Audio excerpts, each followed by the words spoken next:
ang pagsasayaw ng ating star dancer na si Miss Clarissa Lampada! Clarissa?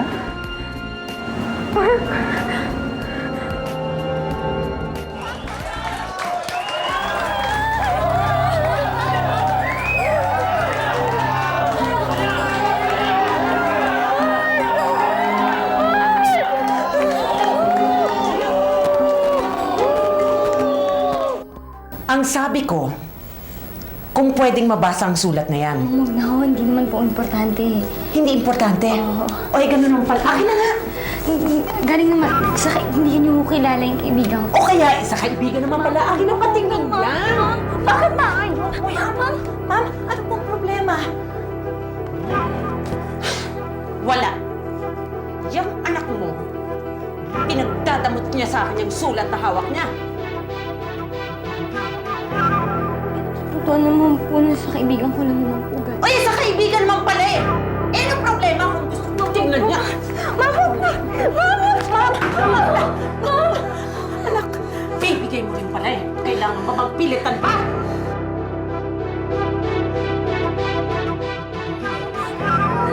Tahanan, inay.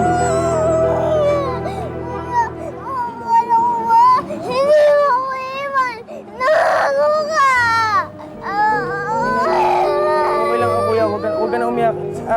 Aalis lang ako saglit. Babalik ko agad. Pangako. Pangako, okay? Tama na, tama na. Pupunta kami sa Nay, pinabala kayo, Nay.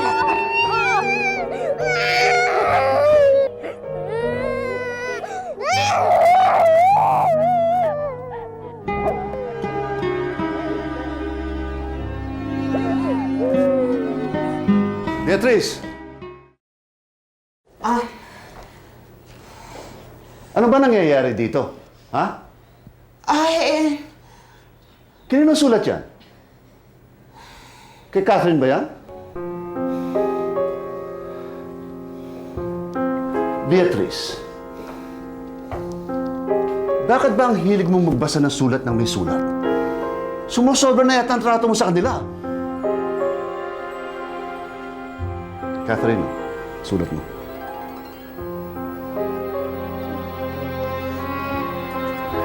Miding, pasensya ka na kay Beatrice. Ha? Beatrice, doon tayo sa taas. Sumunod ka sa akin sa taas, ha?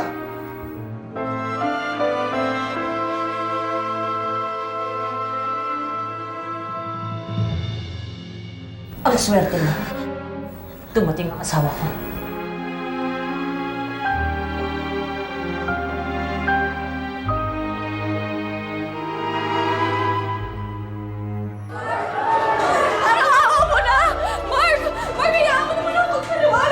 Hindi pa paliwanag mo. Nandaan ka sa club na to? Na isa kang popo? Di mo na kailangan sabihin ba? Nakita ko na! Mark, mali ang iniisip ko. Ano mali doon? Puntya naman Clarissa eh. Ginago mo ko eh. All this time akala ko di siya hindi babae ka eh. Marumi ka pala. Isa kang puta! Mark, Kukuha ka na. Titiri ako sa'yo!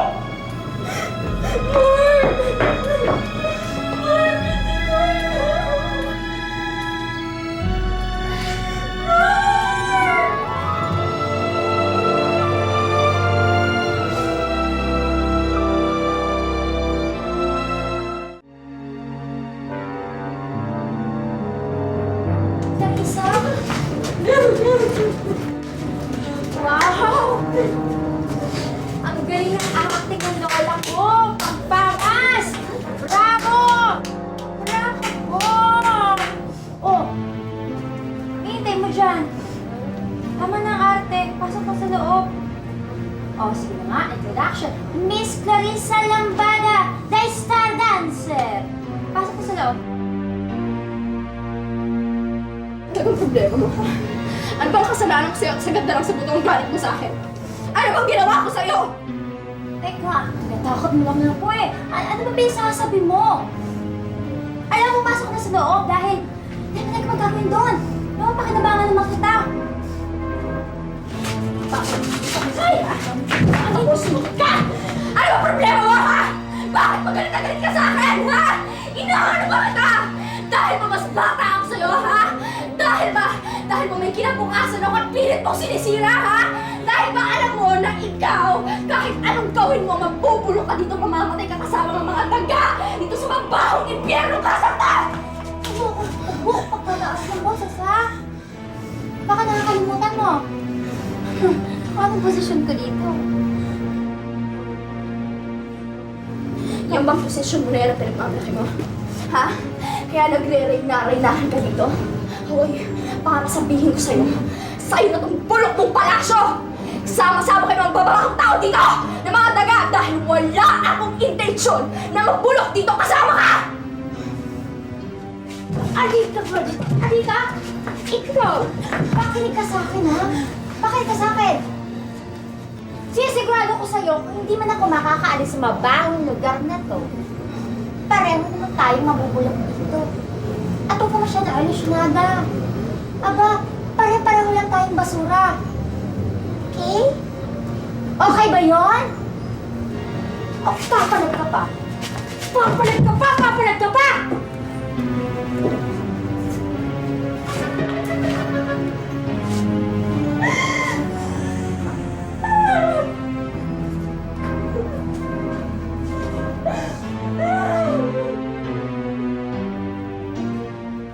Catherine, umamin ka sa akin. Maraming beses na kitang tinanong, pero sana ngayon magsabi ka ng totoo. Nobyo mo na ba siya?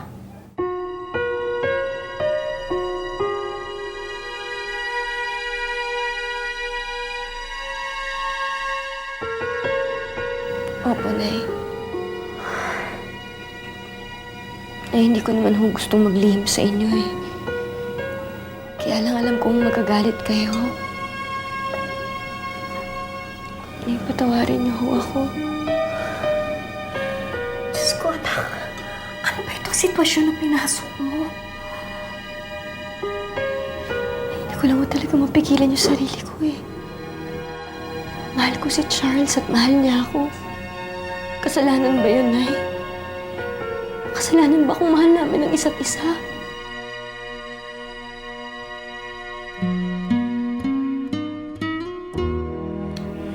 Anak, kung minsan, hindi sapat na dahilan ng pag-ibig lamang.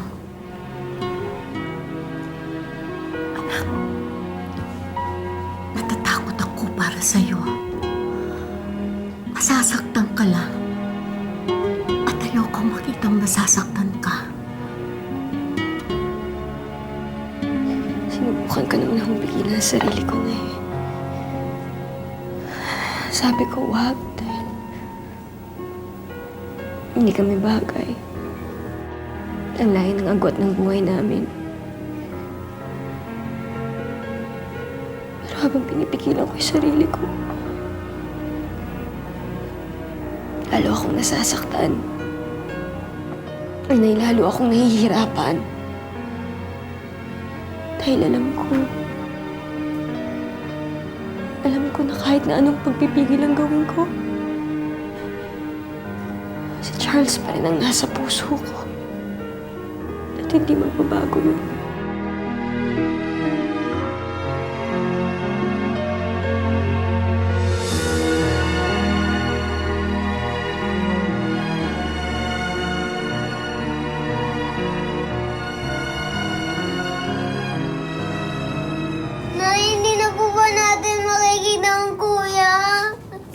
Inay, huwag ka nang umiyak. Makikita natin at makakasama pa ang kuya. Kaya, huwag ka nang umiyak dyan. Sa katunayan nga, pupuntahan natin siya ngayon eh. Huwag kang mag-alala. Gagawin ko lahat ng paraan para makasama natin uli ang kuya mo. Tana! O ano yan? Saan kayo pupunta? Ha? Berto, si Jepoy kinuha ng mga pulis. Nakuhanan siya ng droga sa bag niya. Nasa presinto siya ngayon. Mabuti nga sa kanya. Masyado kasi mayabang yung anak mo yan. Berto, ano ka ba? Anak mo yun eh. O yun na ngayon. Bakit naging tatay ba ako sa kanya? Ha? Lumaban siya sa akin. Pabayaan mo siya mabulok doon sa loob ng kulungan. Para matuto siya. Hoy, umiiyak-iyak mo dyan, ha? Tumigil ka nga dyan! Pumakasar na ako sa'yo. Saka ikaw, ha? Tigilan mo na yung pagbabalot mo. Hindi ka alis dito. Masyado ko yung... Buti pa kaya ayusin mo yung pagkain ko, kakain ako. Ikaw, Bebang, ha? Huwag mo akong subukan.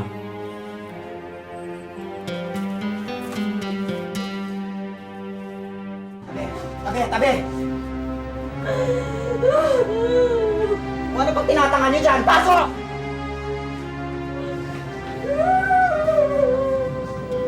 Clarissa?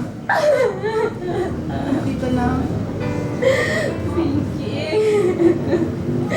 Si Mark, alam na bang pagkatao ko.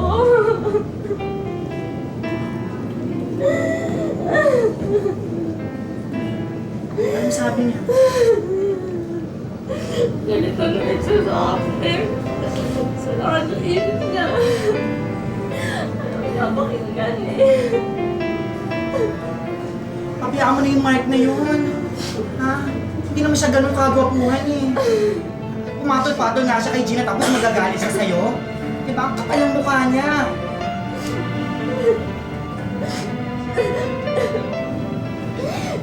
Kasi hindi mo naiintindihan eh. Alam mo, si Mark lang ang nag-iisang dahilan para makaalis ako dito sa peste lugar na to sa kasap ko! Sana hindi siya pwedeng mawala sa akin. Hindi siya pwedeng mawala. Siguro tama rin na nangyari ito. Hindi mo nga naiintindihan ni Pinky. Ayoko na dito! Ayoko na sa lugar na to! Ayoko na! Ayoko na sa bulok mabaho dito! Ayoko na! Hindi mo naman yung pagsakin. Hindi pwede.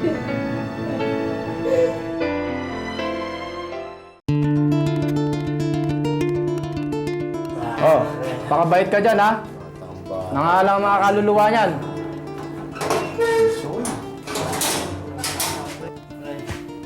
Tigas na ba mga buto mo? Tigas ba yung matigas? Ha? Lumang mo. Ano kaso ba? Kailangan ng bigay niyan. Tigas na ba po? Ha? Sige ako na muna. Ayun. Sige, pre.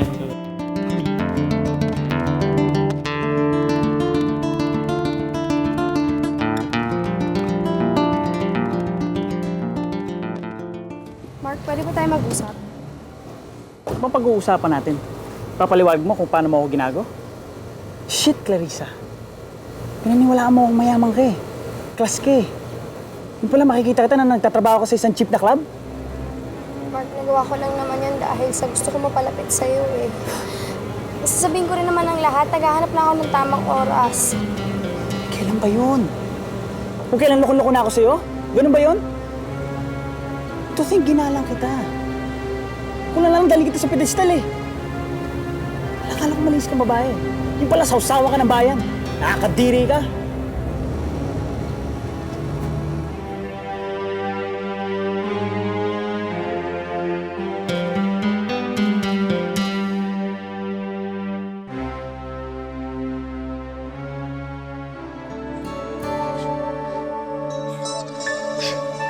Miss?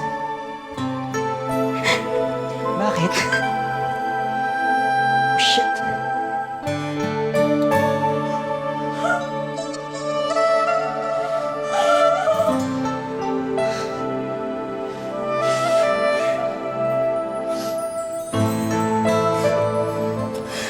Pasensya ka na. Akala ko kasi kaya ko, hindi pala. Yun lang ba? Kala ko naman kung ano.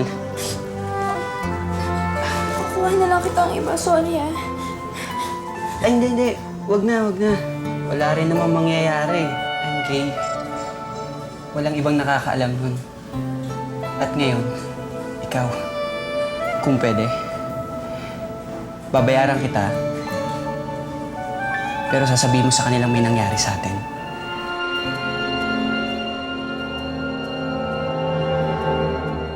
Pasensya ka na, anak, ha? Ngayon lang ako nakatakas sa tatay mo, eh. Ngayon lang ako nakapunta rito. Kumusta ka na? Ayos ba ang trato nila sa'yo? Okay lang po ako. Kayo, gusto na kayo. Si Ninay.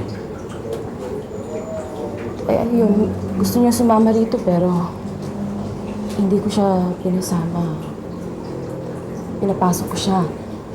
Yun naman ang gusto mo, hindi ba? Para hindi masira ang pag-aaral niya. Nasa bahay ba na naman si tatay? Anak. Nay, huwag niyo na siyang pagtanggol sa akin.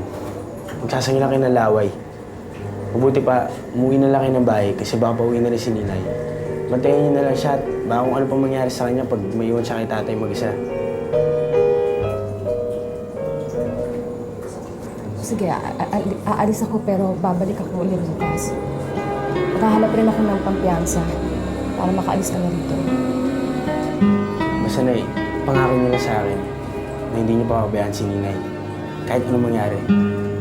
Dahil sa oras na nalaman ko na may mangyaring masama kay Ninay at kagagawa ni tatay, kahit nakakulong ako dito, tatakas ako para patayin siya.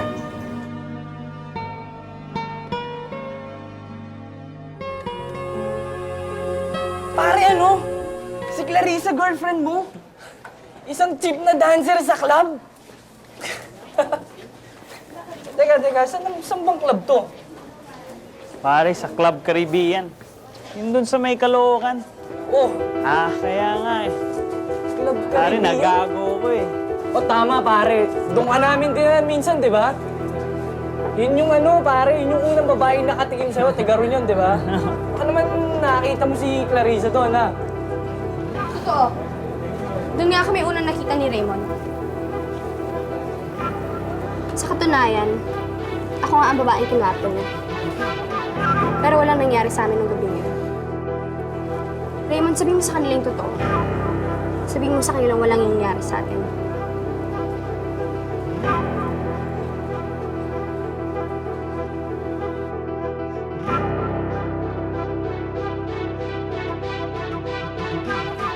O ano? Saan ka na naman galing? Siguro nagpunta ka na naman doon sa anak mong hambog, ano? Doon sa kulungan. O ano? Kamusta na siya? Dinugbog na ba siya ron? O baka naman na-rape na?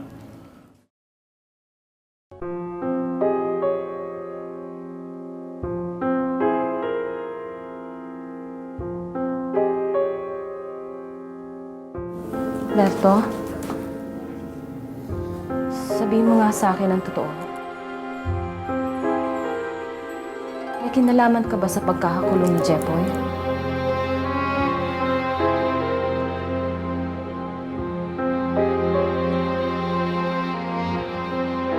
Well, pare, totoo ba yung sinasabi ni Clarissa? O nagsinungaling ka lang sa amin nung sinabi mo hindi ka na virgin? Tanggaling-galing ng babae na nakama mo. Kaya binalik-balikan mo dahil ang husay na magpaligaya. Ano? Nagsisinungaling ka lang ba sa amin nun? Totoo lahat ng sinabi ko.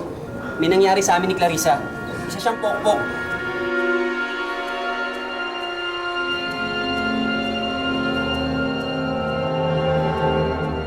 Sa